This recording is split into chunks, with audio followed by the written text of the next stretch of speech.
String of scheduled opponents for Holyfield on this Sunday afternoon. First, it was Eddie Mustafa Muhammad. He didn't want to fight in Atlanta, so they brought it here to Corpus Christi. Muhammad dropped out with a hand injury. Then it was Ricky Parkey. Then Michael Brothers of Chicago. He decided not to come. And here is Shelby out of Fort Worth, Texas, against Holyfield. And Alex, you really never know when all those changes are made and Holyfield is in the ring against someone he should beat easily, what his mental standing would be coming into a fight like this. Well, from Evander's point of view, he is disappointed not to meet the top contender that he was originally scheduled to meet. And he has to make sure that he doesn't let his performance slip because of that disappointment. From Jesse Shelby's point of view, he really wishes, says, his manager Dave Gorman says, he's been trying to get a fight with Holyfield. He thinks he can do a good job against him and make a name for himself here. Not necessarily win, but be representative. His problem is he came in on only 2 days' notice. He wishes he's had about 3 weeks to prepare for the fight. He thinks he could give a good account of himself. He just doesn't know how to do under these circumstances. Although when you're Jesse Shelby and they say you can fight Holyfield on 2 days' notice, you take it. Midway point of round 1. Holyfield, 23 years of age now, and Shelby is 25. One of the challenges for Holyfield, obviously, is the fact that he was preparing against right-handed sparring partners and he got a left-handed opponent. Holyfield taking a couple of shots to the body, and I'd say Shelby's had a couple of good punches fall on Holyfield so far in this first round. He has not been intimidated yet, has Shelby, but if a few of those Holyfield punches, power with both hands land, we'll see how he reacts to that. Holyfield tried a couple of lefts, not much behind them, off the chin of Shelby. It looks like they may want to spend some time slugging this one out in close. A very, very vocal crowd here at the Memorial Coliseum in Corpus Christi. We heard them yell and scream for some of the undercard bouts earlier. Good right-up, secretly and powerfully with both hands. Shelby, no punch. He looks like he might be a little tired already. 20 seconds to go in the first. I think he's tired of getting hit. 5 quick punches, a couple to the body, a couple to the head of Shelby. Holyfield looking quite crisp. And also looking a little awkward and strange up against the ropes. But he slides away. Time.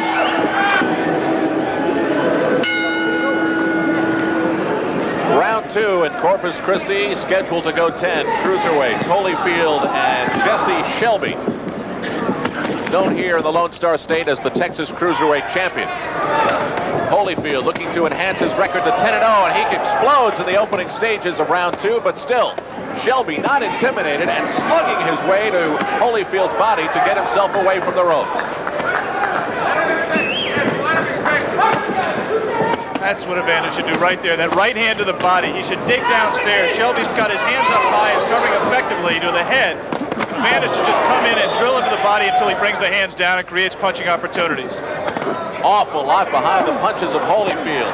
Really teeing off on that left. And now, again, on the ropes.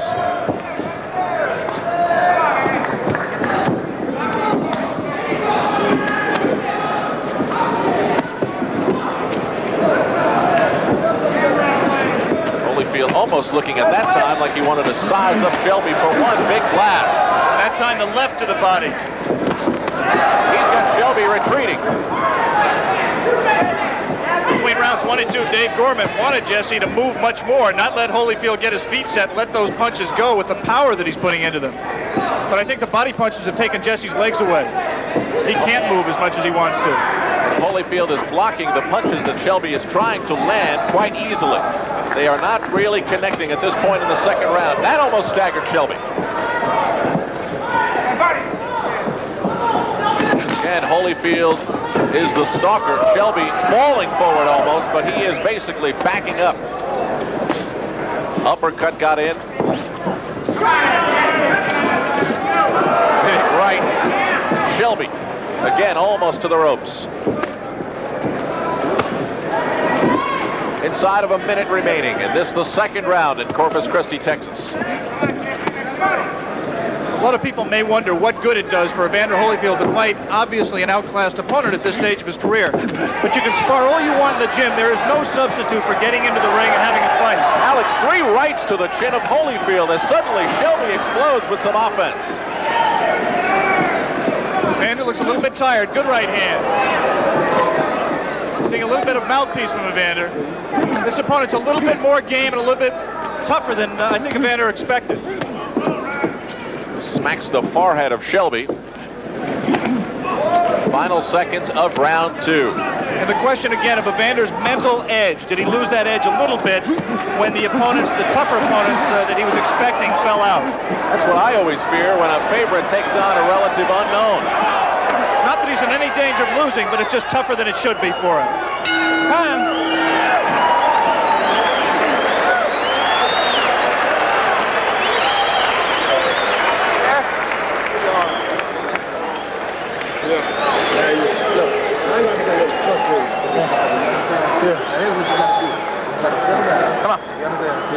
Now, forget about trying to knock this guy. Now, see, you're getting frustrated. You understand? Give me that there. Punches him. He ain't going in. Put it there? Yeah, give me that Vaseline. Now, you go back out there and take your time and box like you know how. Right? Okay. Now, forget about trying to knock him out again. Third round. Okay. Okay. That body punching. Come on, baby. Now, go back to hitting him in the body, and if you don't go, don't worry about it. Just get busy. Right there. I can see the frustration. Don't worry about trying to knock him out. Give me a breath. Come on. Baby. You're running into unnecessary punches because you're trying too hard. Now, quit trying too hard, right? Now, take your time and box him like you know how, right? Come on. Don't wait, baby. Don't wait, baby. Start. Third round scheduled for 10. Jesse Shelby and Evander Holyfield. The fourth scheduled opponent for Holyfield here in Corpus Christi. Eddie Mustafa Muhammad, then Ricky Parkey, then Michael Brothers of Chicago, and now Shelby. The first 2 rounds clearly to Holyfield, but as you mentioned, Alex, harder than they should have been. Yeah, I think Evander's a little bit frustrated. He's trying much too hard to knock out Jesse Shelby in the first 2 rounds. Loading up too much. He needs to settle down, just like he's done right now. Take his time, box, shoot a few jabs. Forget about knocking out Shelby for now. Because what's been happening is he's been running into a lot of unnecessary punches, taking punches that he shouldn't be hit with. And again in close, Shelby getting a couple into the Holyfield belly. Holyfield content to just hold his gloves up and block what he can.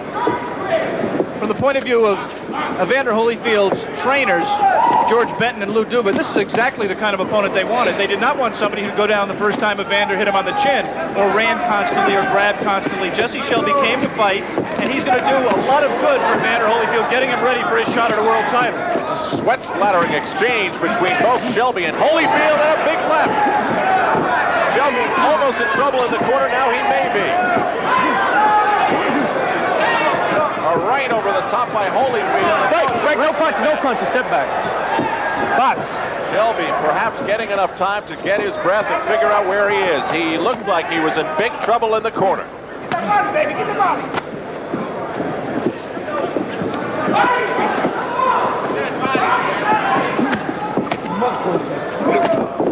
Couple of lefts, hard lefts, off the chin of Shelby by Evander Holyfield.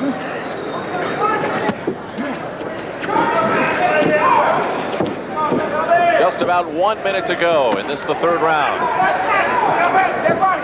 If there has been one rap on Evander Holyfield, the question people ask about him is that it's been his defensive abilities, his openness to punches, when he's shooting all those powerful punches of his own. And if you're looking to size up Evander here, to see how he would do against better opponents, watch and see what about his defense. Shelby may be ready to go. He is. Right on the ropes. Holyfield can't set the down. Shelby still on his feet. Finally, Shelby over here, There is no standing 8 count in Texas. If there had been, I think referee Steve Crossan would have given Shelby one. 9. Can you continue? Yeah. 5. You heard it. Referee Steve Crossan asked Shelby if he could go, and he said, yeah. And on we go. You'll wait a long time before you hear a fighter say no. They're just not bred to it. But this fight should be stopped. Go here. Crossan's going to give him a count. The round is over in terms of time. 7. 8. He's not going to make the count. 9. He didn't make it. It is over.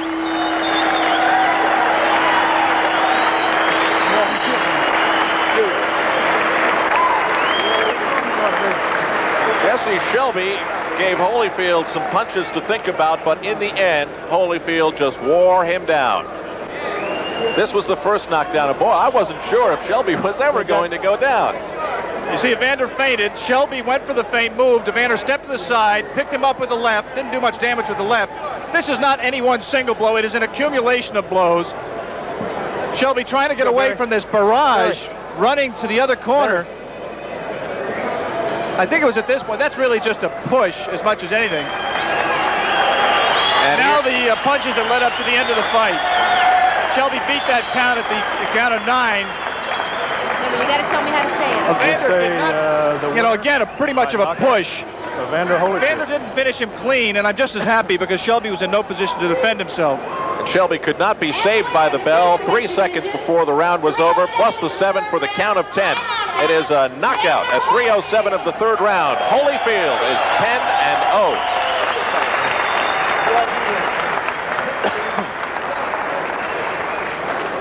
Good job.